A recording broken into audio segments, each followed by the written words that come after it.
Welcome to our devotion for the day. Why did Santa turn his radio to hip-hop music? Because he wanted to improve his rapping skills. I know, they just get more pathetic. Just get more pathetic.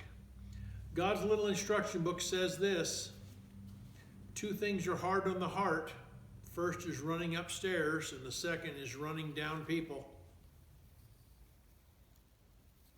Ephesians 4:29 says, "Let no corrupt communication proceed out of your mouth, but that which is good to the use of edifying, that it may minister grace unto its hearers." How true is that?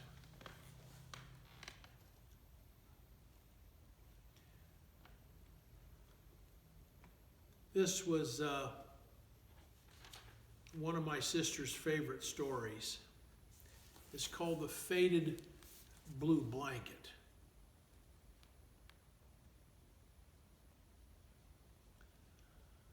The most frightened shepherd that night was little Ladius. He was not quite 10.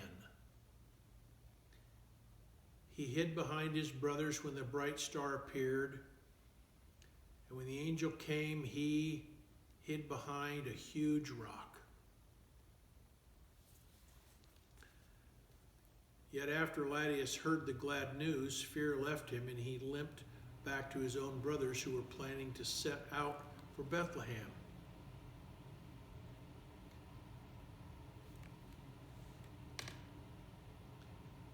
And the little crippled boy said, "I will tend the sheep, because I'd only slow you down trying to get to where you want to go."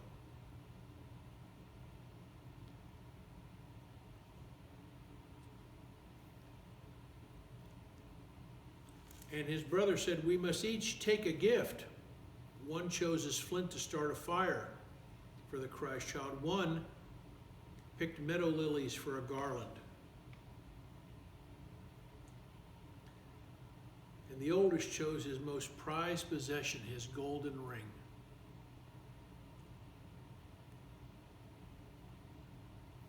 And Ladius says, "Here, take my blanket to him."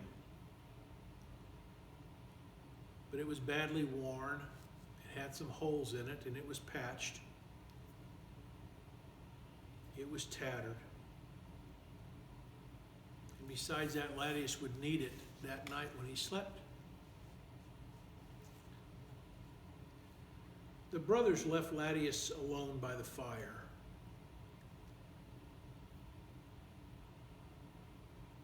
Lonely he was, and tears forced their way from behind his fingers.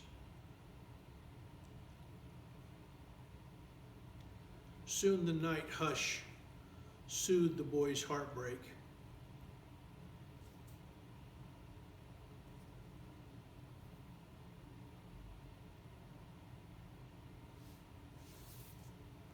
And finally he heard a voice that says, "Well, are you coming, Ladius, or not?" Standing very near on the other side of the fire was the same angel who had brought the news a few hours before. "You want to see the child, don't you?" Laddie says, "Yeah, but I must stay here with the flock."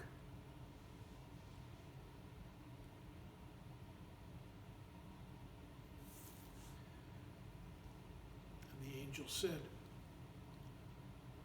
"My name is Gabriel, and I have never lost a sheep in my life.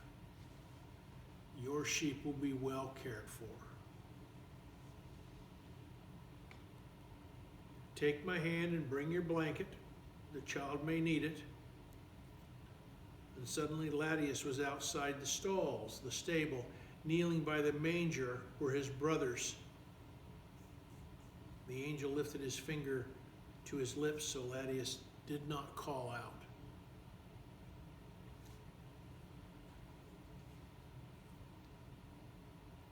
And Gabriel said, if you want to give him your blanket, give it to me.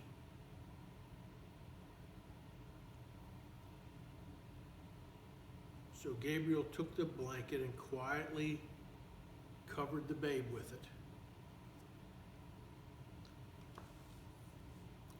But it was no longer faded. It now glistened like dew. It looked like there were stars in it.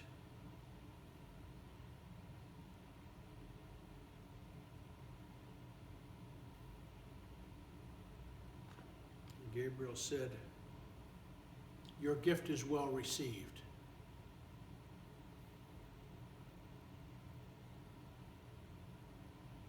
In the next instant, he hears a voice that says, wake up, Laodius, wake up. And there was his oldest brother. And Laodius said, did you find him? Did you see him? And Samuel said, yes, we did. But first, tell me why you're sleeping without your blanket.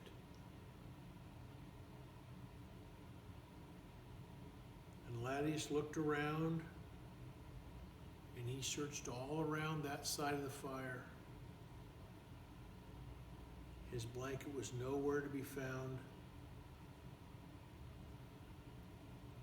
then or thereafter.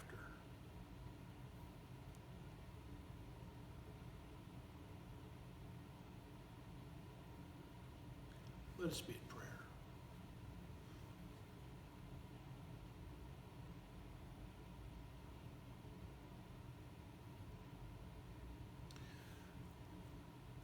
Lord, stories like this help us to sense the meaning of Christmas, sense it in a way more than realize it.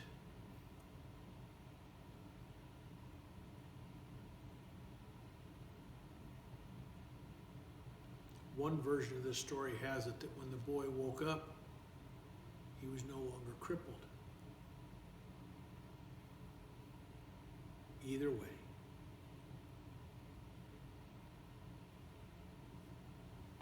we are amazed at some people's gifts. We are amazed by what we believe is possible in our hearts at Christmas time. Anything is possible.